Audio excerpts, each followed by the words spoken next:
Good morning, everyone. I welcome you all to my YouTube channel, Current Ka Affairs. Here, I discuss few articles from Press Information Bureau, which is one of the most authentic and reliable source of information about government policies, government schemes, and their major projects. इस video में मैं PIB के news को बहुत ही clear and concise manner में present करूंगी। अगर आपको ये वीडियो अच्छा लगे तो ज़रूर सब्सक्राइब करें। In today's video, we'll be discussing these topics, which you can see it from here. We'll discuss about Project Tiger, International Big Cat Alliance, India-France Business Summit, C20 and some honorable mention. आज के video को शुरू करते हैं with the importance of the day. आज है 10th अप्रैल और आज के दिन हम मनाते हैं world homeopathy day. World homeopathy day is observed every year on 10th April as a tribute to the founder and the father of homeopathy system of medicine, जिनका नाम था क्रिश्चियन फेडरिक सैमुअल हैनेमन। इस साल की theme है सर्वजन स्वास्थ्य, one health one family, and it aims to promote evidence based homeopathic treatment, then capacity building of those practitioner, and also to promote homeopathy as a treatment of choice in every household. आज का first topic है related to project tiger. ये news में क्यों है? So prime minister Narendra Modi he inaugurated the programme commemoration of 50 years of project tiger at Mysuru university in Karnataka. So PM Modi जो हैं वो कर्नाटका के विजिट पे गए हैं and there are few events that he is going to attend, और उसमें ही वो कुछ कुछ इनॉग्रेशन भी कर रहे हैं, जैसे कि उन्होंने कमेमोरेट किया ये प्रोजेक्ट टाइगर को। Then he also launched international big cat alliance IBCA, then released the summary report of all India tiger estimation, fifth cycle का जो summary report है उसे release किया। He also released a commemorative coin on the completion of 50 years of Project Tiger. Also he released a publication जिसका नाम है अमृत काल का vision for tiger conservation। ठीक है। Now here are some of the facts related to Project Tiger. तो ये एक टाइगर कंजर्वेशन प्रोजेक्ट है that was launched in India in April 1973. ठीक है, and it is a centrally sponsored scheme under the Ministry of Environment, Forest and Climate Change. ठीक है, इसकी implementing agency रहेगी नेशनल टाइगर कंजर्वेशन अथॉरिटी, जो कि एक स्टैट्यूटरी बॉडी भी है, और इसका एम था to ensure a viable population of Bengal tiger in their natural habitat. लेकिन ये ऐसा क्यों कह रहे हैं कि वाइबल पॉपुलेशन उसका बनाए रखना है? क्योंकि क्या था कि अगर बहुत पास्ट में देखें तो इंडिया में टाइगर का पॉपुलेशन हमेशा से ही ज़्यादा रहा है। ऑल्सो ये Bengal tiger it is very endemic to India, और ये काफ़ी रॉयल एंड मैजेस्टिक भी लगता था, एंड इस वजह से ये लोग काफ़ी पोचिंग के शिकार बन गए थे, and because of that 1950-60s in time पे इनका जो पॉपुलेशन है वो काफ़ी डिक्लाइन हो रहा था बिकॉज ऑफ पोचिंग। देन उस टाइम पे इंदिरा गांधी का गवर्नमेंट था और उन्होंने इस चीज को रिकॉग्नाइज किया, and then she brought this project ताकि ये जो पॉपुलेशन का डिक्लाइन हो रहा है उसे कम किया जा सके।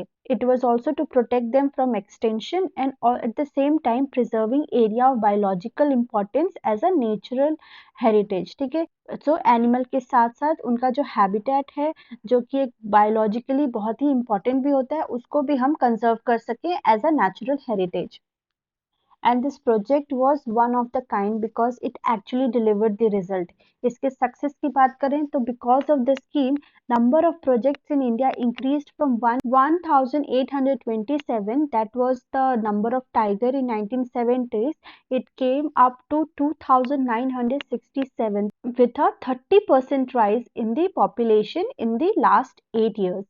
So and as of 2020 the number is at 3167, making India the home to 75% of total tiger population. It started with 9 tiger reserves. So जब इसे launch किया गया था उस time 9 tiger reserves थे, first being the Jim Corbett that is in Uttarakhand, और today it stands at 54 tiger reserves spread over more than 75,000 square kilometer in 18 tiger range states. All right. Also, tiger, being the umbrella species, was able to conserve the population of some other species. ठीक है, umbrella species का मतलब होता है कि इनको protect करने से क्या होता है, उनके आसपास के कुछ और भी स्पीशीज डायरेक्टली इनडायरेक्टली सेव होते रहते हैं उनसे।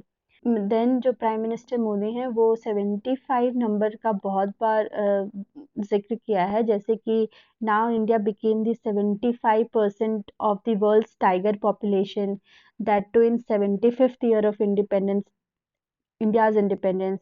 And it is also coincidence that जो टाइगर रिजर्व है वो कवर करता है 75,000 square kilometre of the land.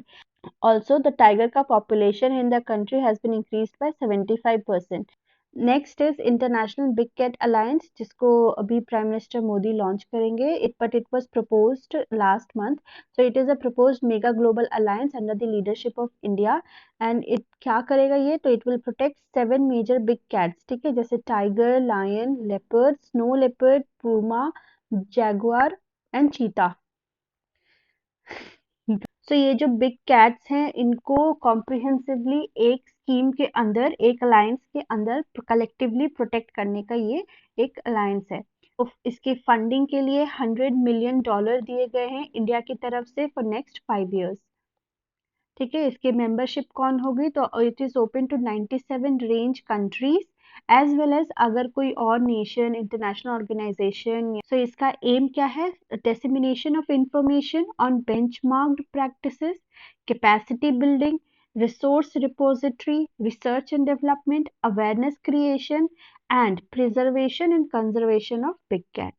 And इस अलायंस के प्रॉपर फंक्शनिंग के लिए एक गवर्नेंस स्ट्रक्चर भी दिया गया है, जिसमें एक जनरल असेंबली होगी जिसके मेंबर होंगे सारे member countries. Like all the 97 countries will be the member of this general assembly. उसके बाद एक काउंसिल होगा ऑफ at least 7 but not more than 15. ठीक है, at least 7 but not more than 15. And they will be elected by general assembly for the term of 5 years. ठीक है, then upon the recommendation of the council the general assembly will appoint a IBCA secretary general for a specific term. ठीक है, तो एक general assembly है, एक council है और एक सेक्रेटरी होंगे इसके. और इंफॉर्मेशन देखें related to tiger conservation. So, PM Modi in his speech has mentioned that India is a country where protecting nature is a part of our culture. Okay, India does not believe in the conflict between ecology and economy and gives equal importance to the coexistence of the both. So उन्होंने कहा है जो ये जो conservation of culture है ना वो is very ingrained in our culture. And जो हमारा इकोनॉमिक गोल है एंड जो हमारा रिस्पॉन्सिबिलिटी है इकोलॉजी को, they are very much complementary to each other, they are not in a conflict mode. Then उन्होंने मेंशन किया है कि जो टाइगर हैं they were found to the 10,000 years old rock art in Madhya Pradesh. यहाँ पे उन्होंने भीमबेटका रॉक कट केव की बात कह रहे हैं, वहाँ पास है टाइगर के कुछ pictures. Then he also added that जो भारिया कम्युनिटी होती है from central India and Borli community in Madhya Maharashtra, they are the one who worship the tiger, whereas many communities in India consider tiger as a friend and brother.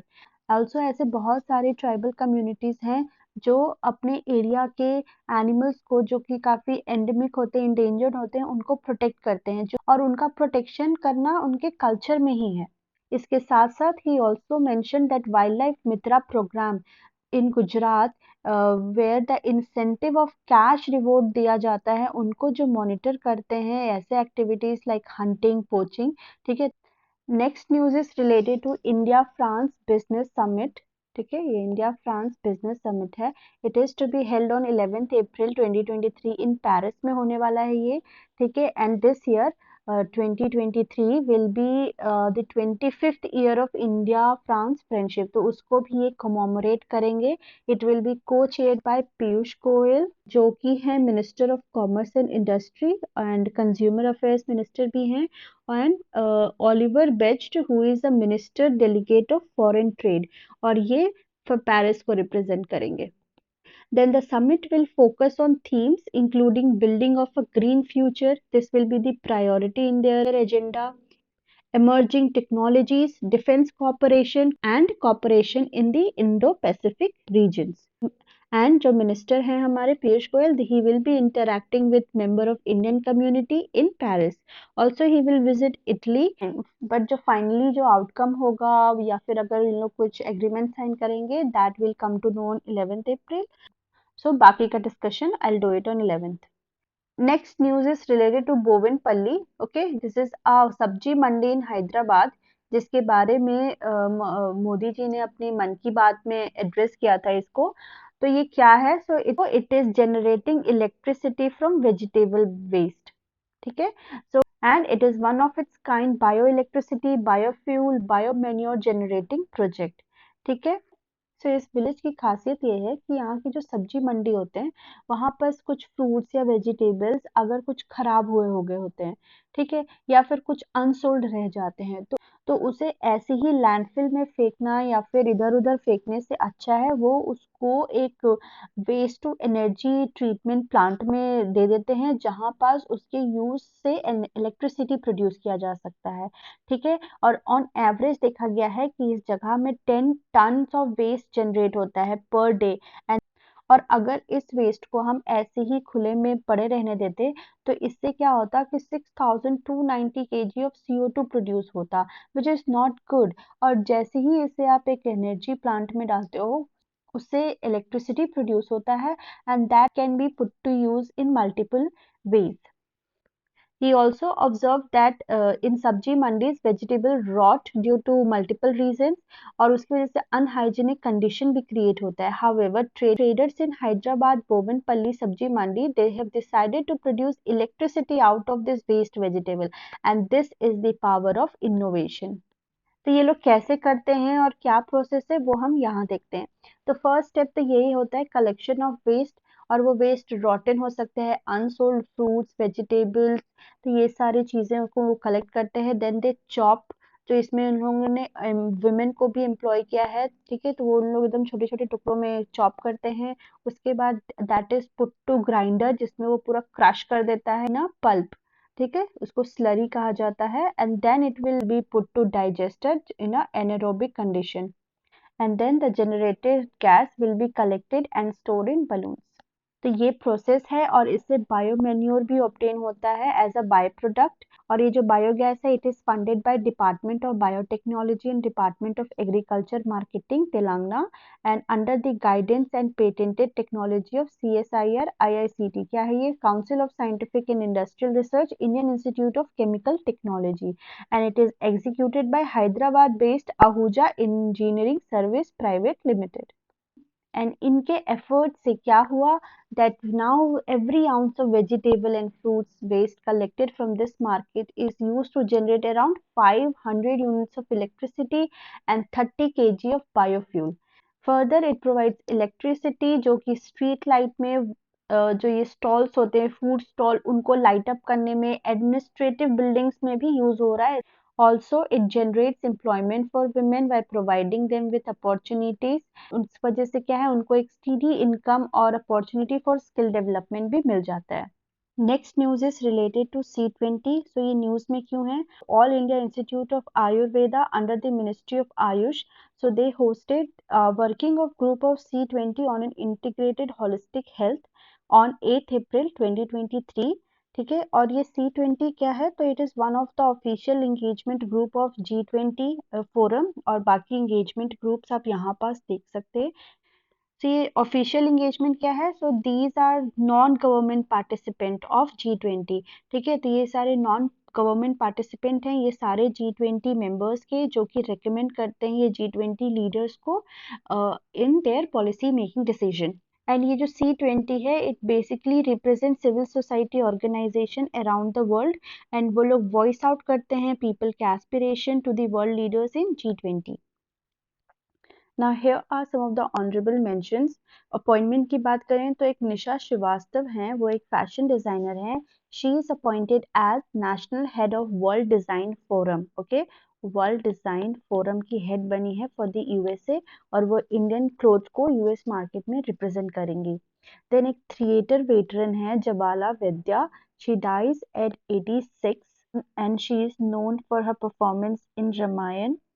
Next news है related to cloth bag ATM, जो कि install किया गया है कुकटपल्ली हैदराबाद में, and it offers cloth bag to replace plastic bags. Last news है related to sports, women's final football championship played at वेलबी, और इसे जीता है इंग्लैंड ने। So that's all for today. अगर आपको ये वीडियो इन्फॉर्मेटिव लगा हो, आपके काम आया हो, तो ज़रूर लाइक और सब्सक्राइब करें। आई सी यू टुमारो।